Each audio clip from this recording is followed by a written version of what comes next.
ఇక భర్త కళ్ళ ముందే భార్య గొంతు కోసిన దుండగుడట. ఇక్కడ సంగారెడ్డి కాడ జరిగింది ఇదంతా. అడ్డుకోపోయిన భర్త పైన కత్తితో దాడి, భార్య మృతి, ఆసుపత్రిలో చికిత్స పొందుతూ భర్త.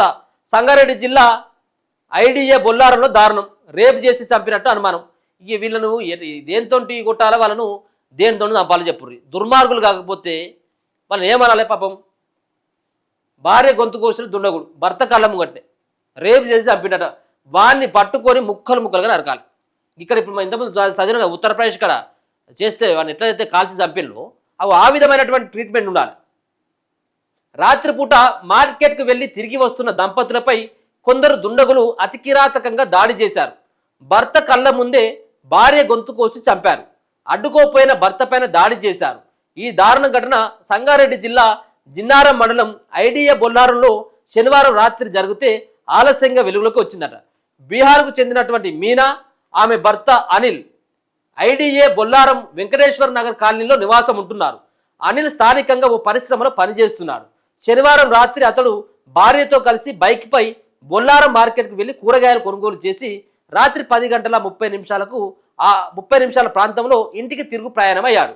ఈ క్రమంలో గండిగూడెం శివారు స్పోర్ట్స్ గ్రౌండ్ వద్దకు రాగానే కొందరు గుర్తు తెలియని ఆకతాయిలు అడ్డగించి మీనా చేయి పట్టుకుని వేధించినట.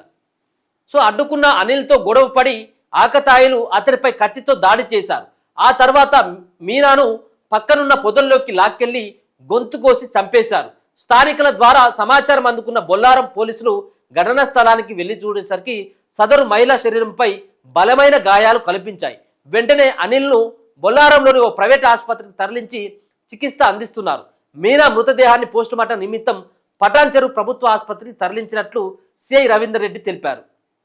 అనుమానాస్పదంగా ఉన్న ఈ ఘటనపై కేసు నమోదు చేసి నిందితుల కోసం గాలిస్తున్నట్లు సిఐ వెల్లడించారు. ఘటనపైన పలు అనుమానాలున్నాయట. ఈ ఘటనపై స్థానిక పోలీసులు దర్యాప్తు చేపట్టగా పలు అనుమానాలు వ్యక్తమయ్యాయి. మహిళపై దుండగులు అత్యాచారం చేసి హతమార్చారా లేక మరే ఇతర కారణాలు ఏమైనా ఉన్నాయా అనే కోణంలో విచారిస్తున్నారు. మరోవైపు భర్త అనిల్పై కూడా పలు అనుమానాలు వ్యక్తమవుతున్నట్లు తేలింది. ఆసుపత్రిలో చికిత్స పొందుతున్న అనిల్ కోలుకున్నాక అతన్ని కూడా విచారించే అవకాశాలు ఉన్నాయి. పోస్టుమార్టం రిపోర్టు వచ్చాక దాని ఆధారంగా విచారణ చేపడితే వాస్తవాలు తెలిసే ఛాన్స్ ఉన్నట్లు తెలుస్తా ఉన్నది. మరి వీడు భర్త ఏమైనా చేసిండా లేకపోతే వాళ్ళు ఏమైనా రేప్ చేసి చంపిల్లా? సో ఇట్లా రకరకాలైనటువంటి అనుమానాలు అయితే వ్యక్తం అవుతా ఉన్నాయి.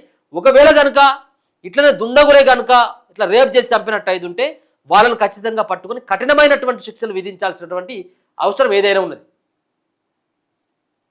ఇప్పుడు భార్య గొంతు కోసినటువంటి దుండగులు అంటే 2 రకాలైన అనుమానాలు ఉన్నాయి. భర్తను ఎందుకు వదిలిపెడతారు? ఒకవేళ భర్త కనుక పోలీసులకు కంప్లైంట్ చేసినట్టయితే వాళ్ళ బండారం బయటపడుతుంది కదా. కాబట్టి భర్త ప్రాణాలతో నుండి భార్య చనిపోవడానికి మరి ఏమైనా దీంట్లో భర్తే అనిల్ అన్నటువంటి వ్యక్తే ఏమైనా భార్యను చంపేందుకు ఏమైనా పెద్ద ఎత్తున ఏమైనా ప్లాన్ చేసినది అనేది చూడాలి.